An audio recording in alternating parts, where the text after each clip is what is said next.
Happy Monday and welcome to the Bulwark podcast. I am Charlie Sykes, joined once again by Max Boot, columnist for The Washington Post, well-known author, never Trumper, ex-conservative. How else should I describe you, Max? Bulwark subscriber.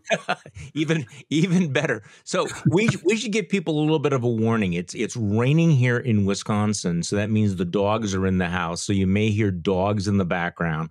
There are 3 very large dogs here, and they are not respecters of podcasts. And Max, you have your own challenges, right? Yes, I have some home remodeling going on. So fair warning. It's not a cadre of Trumpkins breaking in to attack me. It's just remodeling going on.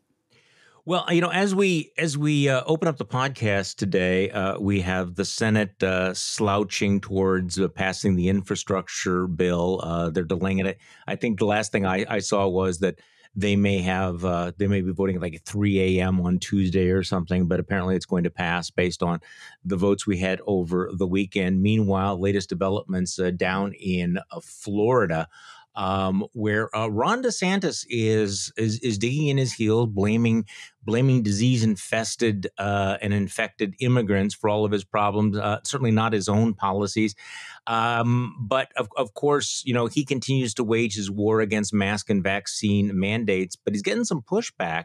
Late Sunday, a federal judge temporarily blocked his ban on private companies like the cruise lines from requiring vaccines. Norwegian Cruise Lines was cleared to require the COVID vaccines for guests and crew members after this federal judge named Kathleen Williams gave the company a preliminary injunction of blocking this Florida law championed by DeSantis that would have fined the cruise company for requiring vaccines. So, Max, just before we get into other stuff, it is so strange to me to watch the sort of the ideological incoherence of small government, don't tread on me conservatives passing laws telling private companies that they can't do this or that. I mean, it's just, if you're looking for any, thread of consistency, good luck.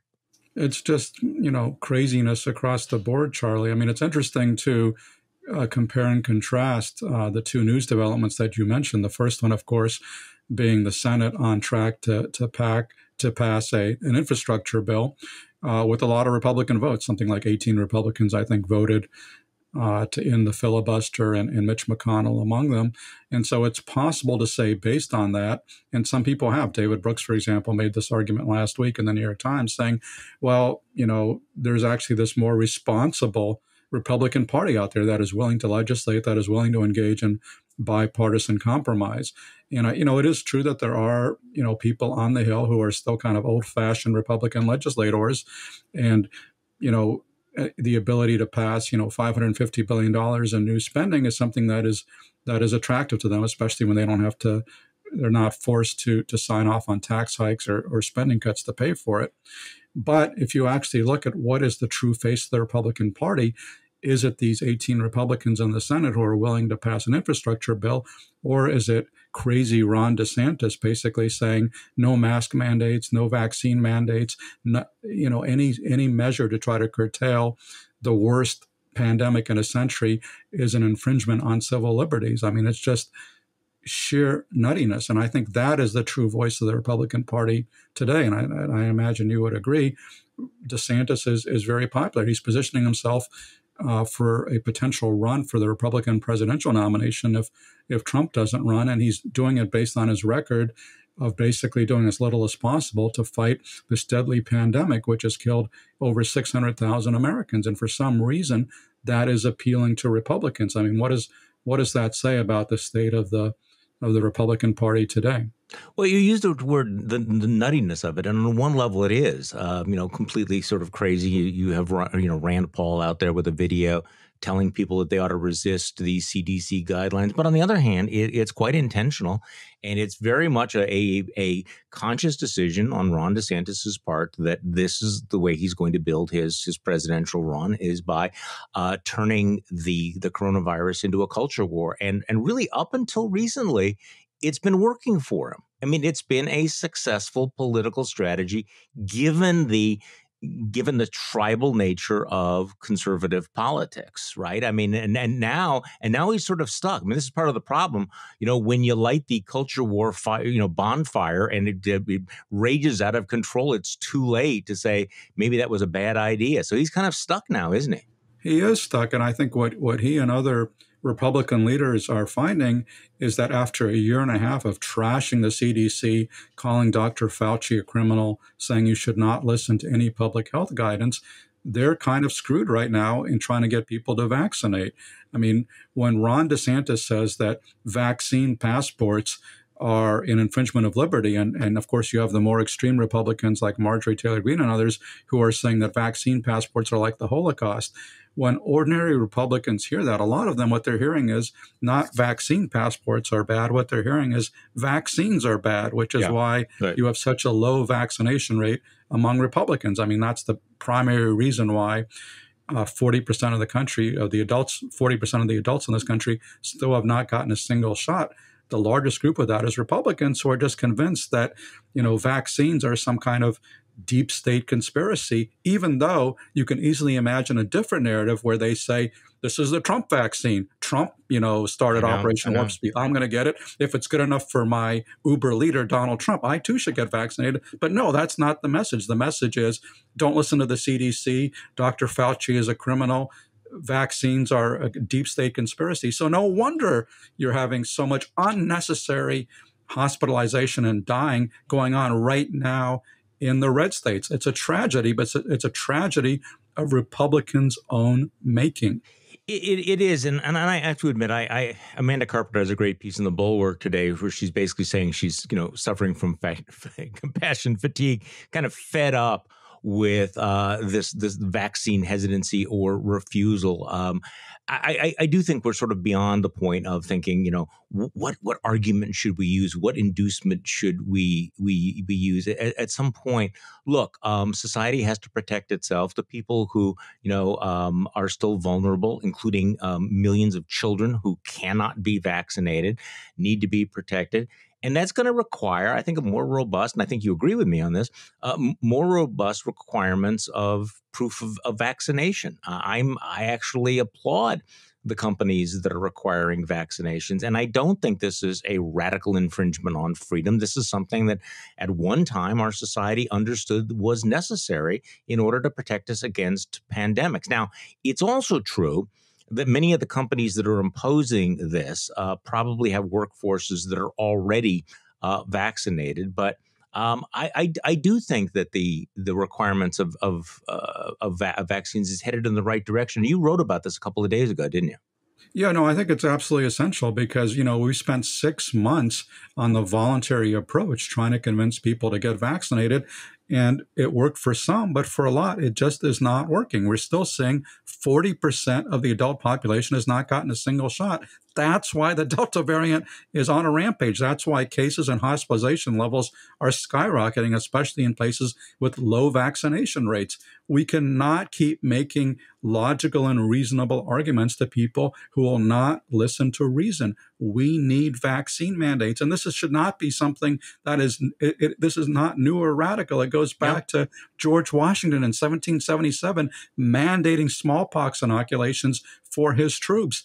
Every single person who goes to school in this country has to provide proof of vaccination against a host of illnesses, mumps and rubella and others. And we don't think about those diseases because they've been all but eradicated because we have universal vaccination requirements. Why should the worst plague in a century be the only one that doesn't have any mandatory vaccination requirement? I mean, we have the vaccine. We can stop this disease. We need to make it mandatory. Anybody who goes into an indoor space in public needs to show proof of vaccination. Restaurants, hotels, movie theaters, and critically, airplanes. I think President Biden needs to mandate that airline passengers have to provide proof of vaccination. We cannot keep going with this voluntary approach because it is not working. It is allowing this virus to rampage out of control, and it is imperiling school reopenings in September. It is, and that's going to be a huge problem. Amanda runs through all the arguments that we're hearing from people. the FDA hasn't done the final approval, which they need to. That we haven't shown proper respect for the people who are hesitant. And she says, look, maybe there's some validity, but if more than 600,000 deaths haven't done enough to convince these folks to get the vaccine, then why do we assume that a better press release or something is going to change their mind? And this is, I think, a really interesting thing in her article. She says, if these headlines don't convince them, nothing will. And then links to vocal anti-vaccine broadcaster dies from COVID-19 complications. Unvaccinated dad records days of regret in a hospital, makes heartbreaking requests for daughter's wedding in case he dies. Or another one, I should have gotten the damn vaccine. Las Vegas father of 5 dies after contracting COVID during vacation. Or an Alabama mother who lost her son to COVID says not getting the vaccine is her biggest regret.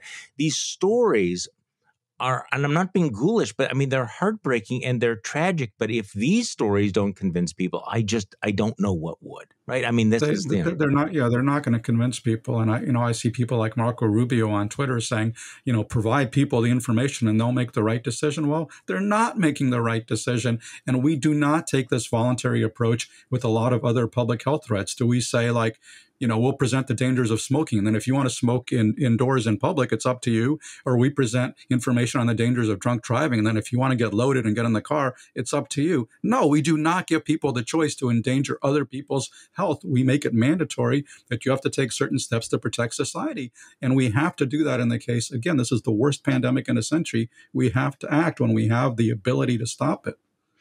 So, before I want to talk to you about your recent piece about coups, but I just want us to double back on this infrastructure vote. We haven't spent a lot of time on the podcast talking about this, mainly because I don't know. Isn't it strange, Max? I mean, the things that we used to really care deeply about in the past, we just don't care that much about.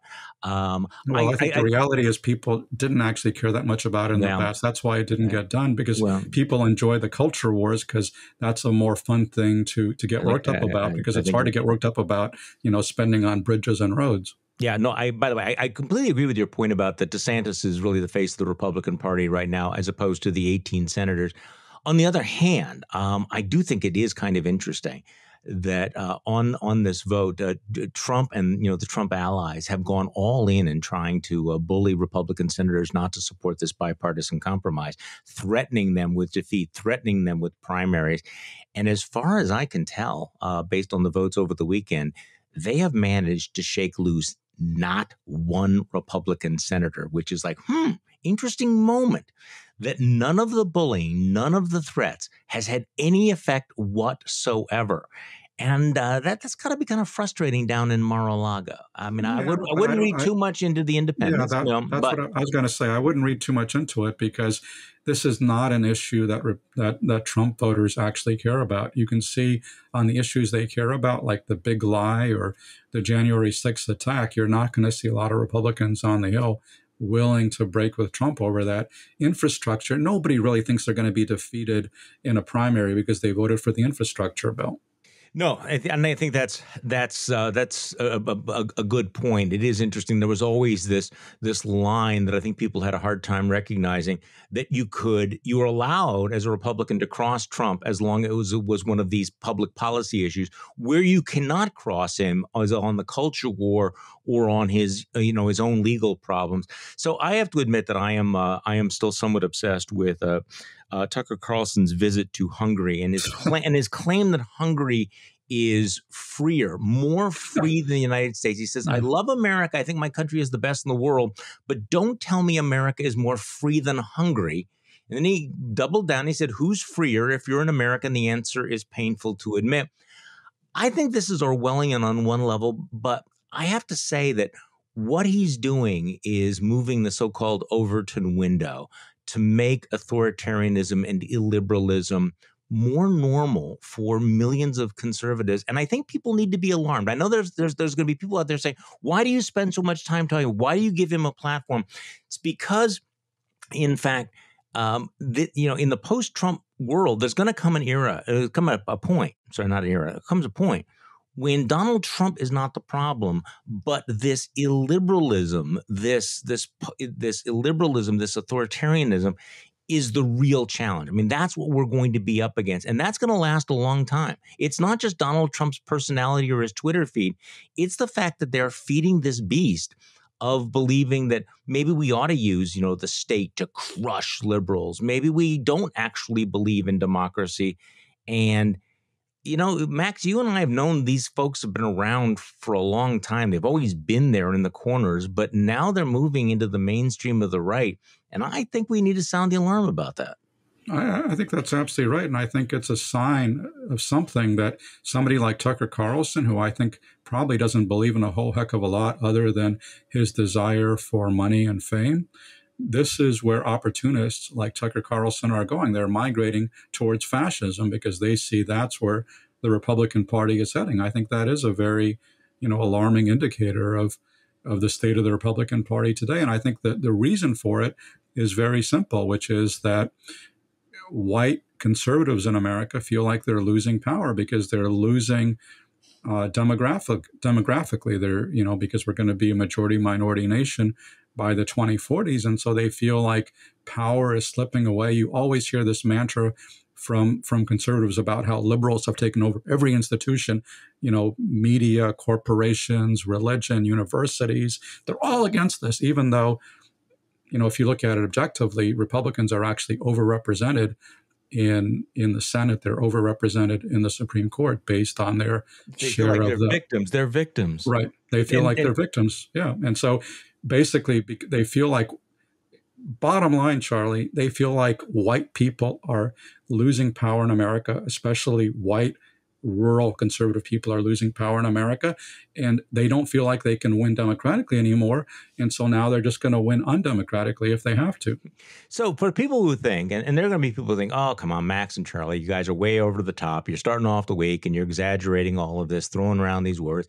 I would urge people to check out this Twitter thread from this right-wing troll named Kurt Schlichter. Now, before I dismiss him as a right-wing troll, understand that he is Hugh Hewitt's backup radio host. He's a contributor to townhall.com. Just last week, he was a featured guest on Fox News. So this is someone who reflects many of the attitudes that you have on the right. And he sort of went off this weekend. And let me just read this to folks. Just listen to this. And keep in the back of your mind, we talk a lot about the guardrails and who are the watchdogs of the right and the people who are the referees. If in fact there were people who were protecting the ideological hygiene of the conservative movement, this guy would not have a column. He would not be a talk radio host. He would not be featured on Fox News, but all of those things are happening. So anyway, Kurt Schlichter, for too long, red state conservatives have offered to live and let live with blue state liberals, but the blues are evangelical Marxists who cannot allow us to provide a counterexample of freedom. So no more. We must, by any means necessary, force them to be like us. No quarter, no compromise. Ban CRT, critical race theory.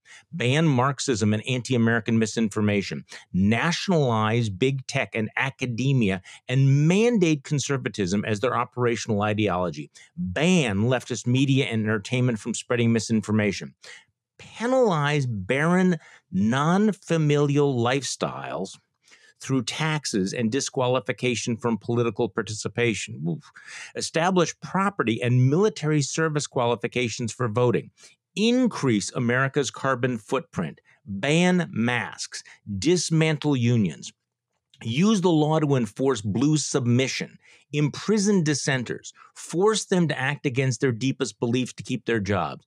End all social programs and deport all illegals. Outlaw crime again. Seems kind of harsh. Now he's trying to sort of put this into context, this rant. Seems kind of harsh, but hey, isn't this the flip side of what they want to do to us? So I'm unclear why they would object that it's wrong. They started it. His defense is, you see, I'm just, saying this is what the left is doing. But this is sort of the paranoid victim card that justifies extreme reaction. I mean, this is, in some ways, the pure id. And you could dismiss it, except that you have Tucker Carlson over singing the praises of a fascist-adjacent authoritarian leader in Hungary. Absolutely. And these are not two isolated voices. There are many others. I mean, Just, a few weeks ago, you had Michael Anton, who was a former member of the National Security Council staff under Donald Trump and wrote one of the most influential pro-Trump articles in 2016, the Flight 93 election. Just a few weeks ago, you had Michael Anton on his podcast sponsored by the Claremont Institute, which is an influential conservative institution. Michael Anton and another guy on there were talking about the need for an American Caesar, and how do you, how do you get a dictator in power who will enact the conservative agenda? I mean, it's so weird. Yeah, I'm sorry. It is so weird for people who are going, oh gosh, didn't you guys see this all along, Max? I mean, the answer is, and you've written about this, I've written about this. No. One of the things that we're watching is people that we used to know, that used to be reasonable human beings. And I didn't know Michael Anton. Certainly, I don't think Kurt Schlichter was ever a reasonable human being. But we've watched this weird transformation, and I guess having watched the conservative movement embrace Donald Trump of the last 5 years, I'm not casual about watching them continue to move. I mean, the trajectory is pretty clear where they're going here. All right. It is, and I think the most frightening indicator is the extent of Republican support for the January 6th attack on the Capitol. I want to talk about that, and that's exactly where I want to go, because you wrote a column. Yes, Trump tried to stage a coup. By denying it, the right is laying the groundwork for another one. And so I want to talk about that. But hey, let's take a break first, and we're going to be back with Max Boot. Hey, Charlie Sykes here. Just a quick reminder, if you sign up for Bulwark Plus, you will have access to our morning newsletters, to JVL's Triad, as well as our whole suite of podcasts. This one will remain free, but if you want to listen to the Secret Podcast or participate in our live streams or others like the Next Level Podcast, please consider joining Bulwark Plus. Okay, we're back with Max Boot, who has a column in the Washington Post about January 6th. And I think what's really extraordinary, Max, is how much we're learning on almost a daily basis about how serious Donald Trump was about overturning this election. And the stories over the weekend about his pressure on the Department of Justice and the way that he had an official in the Department of Justice who wanted them to write a letter to Georgia, challenging the election. This stuff is really breathtaking. And I guess this is one of those moments where you go, I thought it was bad, but maybe it was even worse than I thought. I think our democracy had a near-death experience, and we did not realize how close we came to the abyss. Because, in fact, yes, these articles revealing that Jeffrey Clark, who was an assistant attorney general, wanted to use the power of the Justice Department to basically send a signal to Georgia and other states that Biden won, that the state legislature could simply overturn the election results and appoint a slate of pro-Trump electors to go to Washington. And, if this had happened, it's not clear how it could have been stopped. This would have been a grave constitutional crisis. Now, thank goodness that we had responsible pro-democracy Republicans like the acting attorney general in Washington, or like the Georgia Secretary of State or others who stood up to this pressure from Trump, which was pretty blatant, to overthrow the election results. But I don't know why anybody would be confident that in 2024 you're going to have Republicans who are willing to stand up to this, especially when right now the Republican Party is busy purging anybody like Liz Cheney, who will call out the big lie or who will try to enforce accountability for what happened on January 6th. I mean, there are so many alarming opinion polls about the state of the Republican Party, but one of the most alarming that I've seen recently was a poll showing that a majority of Republicans describe what happened on January 6th as an act of patriotism and as a defense of freedom. I mean, they are basically endorsing a violent attack on our institutions of government in order to continue, Trump's rule. That does not augur well for the future of either the Republican Party or the American Republic. Well, that's why the moving of the Overton window is so significant, because I remember in the fall reading an article that I think was published in The Atlantic that laid out the possible scenario of overturning the election using Republican legislatures in Pennsylvania to do it. And I remember kind of thinking that sounded, a bit much, a little bit too hysterical, far-fetched. And even after the election, I remember I got a phone call from somebody who was very active in sort of the pro-democracy movement, saying, hey, what do you think is going to happen in the Wisconsin legislature? Would Republicans in Wisconsin go along with this effort?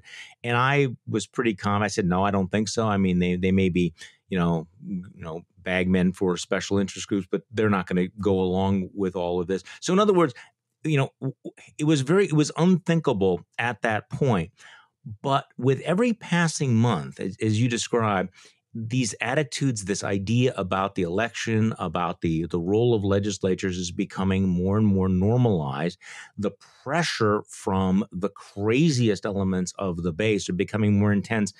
Let me kind of tell you a little, just a slight anecdote from my home state of Wisconsin, where there's no doubt that Joe Biden won. Nobody seriously contests the election. The usual suspects, there are some members of the legislature that want to emulate what they did in Arizona. They actually traveled down there. And the Speaker of the Assembly here in Wisconsin is named Robin Vos. And I've known Robin for many years. And he sort of decided that he was going to feed the alligator in the bathtub. So he put one of the complete truth or nut jobs in charge of an election committee. But Robin himself is not completely crazy. He's basically saying, let me appease you. Let me I'll go through the motions. I'll hire some ex-cops. I will name a former Supreme Court justice to investigate this. But what's happening now is that the alligator has gotten big and it's coming out, and guess what? It's devouring him. There was a rally over the weekend. All the nut jobs showed up. Sheriff David Clark showed up. They're attacking Robin Vos because he's not doing enough. So in other words, any effort to appease them fails unless you go completely crazy, unless you buy into it. Now, where are we going to be by 2024 for people who are kind of rolling their eyes about all of this? What will the pressure be on a Republican-controlled Congress when it comes to the Electoral College? What will happen if you don't have the Brad Raffenspergers in Georgia? In some ways, the January 6th coup failed because maybe they hadn't prepared for it enough. The ground hadn't been laid. Donald Trump would have done anything. He would have pressed any button to make it happen, but they didn't have their act together. I don't think you can be that confident that they won't have their act together in 4 years. I think that's exactly right. And I think that's why the outcome of the midterm elections is so incredibly important, because, obviously it's up to both houses of Congress to certify the election results. And of course, we saw even this last time around that a majority of Republicans in Congress refused to certify all of the election results. They tried to overturn the election results in certain swing states. So imagine what happens if Republicans are in control of both chambers of Congress in 2024. They will have the power potentially to dictate the election outcome based on the kind of bogus charges of fraud, that you are now getting from the Mike Lindells of the world. This is not an outlandish or crazy scenario. I mean, it's something we have to take seriously after what we've seen in the past year, and especially with the way that the Republican Party has decided that January 6th was no big deal and nobody should be held to account for it. That's a very dangerous sign of where the party is headed. And it's, as many have observed, the Republican Party now, has more in common with authoritarian right-wing parties like Viktor Orban's party or the ruling party in Turkey than it does with other conservative parties in liberal democracies in places like Canada or France or Germany. Well, that's where it's heading, at least. So for people who think that perhaps we're being too imaginative here, let me just read you this one sentence from, I think it's the Business Insider report over what we learned over the weekend. Jeffrey Clark, a Justice Department official appointed by former President Donald Trump, told senior officials that China used thermostats to change ballots in the 2020 presidential election. Yes, the thermostats. Okay, so we've moved from the Jewish space lasers. I'm kidding about that. But I mean, we're moving from the Italian satellites. I mean, this stuff is so crazy. And yet this stuff was coming from inside the house. So again, I think, there's a certain, too cool for school attitude of the people who say, oh, don't sweat it. It was not that bad. Okay, we dodged the bullet, but there were people who Donald Trump wanted to name him acting attorney general, actually told him, I want you to be acting attorney general. It was only because there was a revolt within the ranks of the DOJ that he backed off. So we were, several inches away from having a guy who believed that China used thermostats to change the outcome of the election as the attorney general of the United States. So, yeah. No, I really think there is no room for complacency here. And we tend to think, U.S. democracy has been around for more than 2 centuries. It'll be around forever. I think that's a very naive outlook, because I think we're seeing challenges to democracy and people turning against our democracy in a way that we have not seen since the 1860s. And that was not resolved peacefully, unfortunately. So do you want to talk about Andrew Cuomo at all? Because I kind of do. Sure. I mean, I find it, I find it very interesting the more that we find out about how awful his behavior was. I mean, there's just no glossing it. His sense of entitlement and in abusing and harassing women, the way he used his office to bully and intimidate people. And to a certain extent, the bullying intimidation was well known.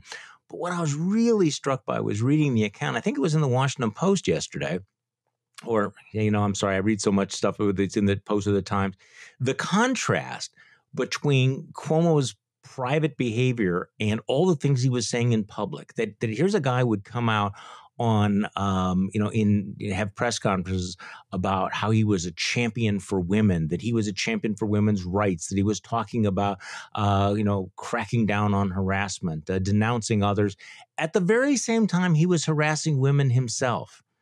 And I think the fallout from this is going to be very damaging, because guys like Cuomo, create the whataboutism narrative that is going to be played over and over again.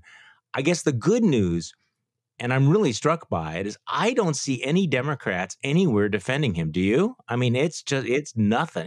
It is so completely different than the way the Republicans dealt with Trump. That's exactly right. I was about to just say that, Charlie, that it's a huge, huge contrast that Democrats show a willingness to hold Democrats accountable from President Biden on down. I mean, everybody is saying that Cuomo needs to resign. The Democratic-dominated state legislature is moving forward on impeachment.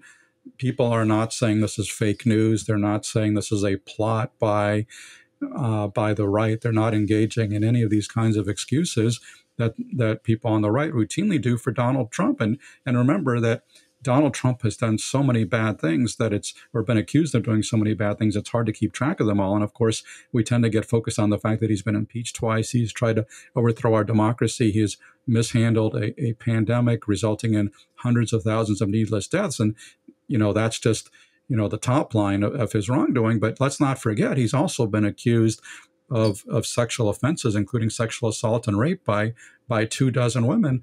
And of course, many of the very same Republicans and right-wingers who are saying Cuomo has to go have nothing to say about all the accusations against their idol, Donald Trump. No, I guess consistency is not required. Okay, in the time that we have left, you had a column the other day where you used, and I think this is an underused term, but the nihilism, that Republicans are not conservatives anymore. They are nihilists. And that word keeps coming up again and again to describe this new brand of politics. So what do you mean that they're not conservatives, they are nihilists? Well, conservatives in theory should uphold authority and order and traditional ways of doing things. And, you saw that in the 1960s when conservatives were the ones who were speaking up and defending the establishment against the counterculture, against the liberals who wanted to tear everything down, and you had people chanting, "Burn, baby, burn." Well, now it's Republicans who might as well be chanting, "Burn, baby, burn," because they show no respect for any institution that they do not completely dominate. They think that they run down the police. I mean, this was shocking to see the way that Republicans were mocking these police It officers is. who defended the Capitol.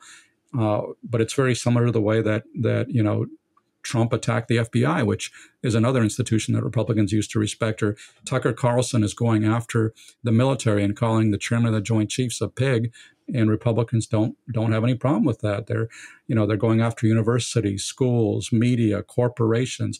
Everybody is, quote, woke, so therefore nobody should be listened to. And of course, the worst example of that is on the pandemic, and you cited Rand Paul saying that everybody has to disobey the CDC. They can't arrest us all. I mean, that's when you talk about nihilism. That's what I mean. That is nihilism, basically. Just screw authority. Don't listen to anybody. Tear everything down. And there And are who no cares? standards. Yeah, and then there are no standards. I mean, that's the thing that's so interesting. It doesn't matter what you said yesterday. You can reverse it. All that matters is, are you on my team or you're not on my team? If you're not on my Yeah, team, you can be a decorated military officer. It doesn't matter. I'm going to attack you. I'm going to mock you. You can be a cop who was injured in the line of duty. It doesn't matter. If I said blue lives matter yesterday, I'm going to attack you. I can call the chairman of the Joint Chiefs of Staff a pig and then suck up to Viktor Orban and without blinking, because nothing, yeah, I guess if you really don't believe in anything except the whatever will trigger the libs, whatever right. will embarrass your opponents. And it is extraordinary. I mean, just watching sometimes these debates about procedure or principles proceed as if people actually believe them, as opposed to using them simply as cudgels. Do you know what I mean? Right. It's Yeah, like, no, and there's a good example that just came up in the last few days, a minor but telling example where just randomly last week on his show, Tucker Carlson, said something like people like Max Boot and Ann Applebaum and the human rights community, Human Rights Watch, Freedom House, they have nothing to say about Chinese human rights abuses. They're all sucking up to China. Like, I'm scratching my head saying, what?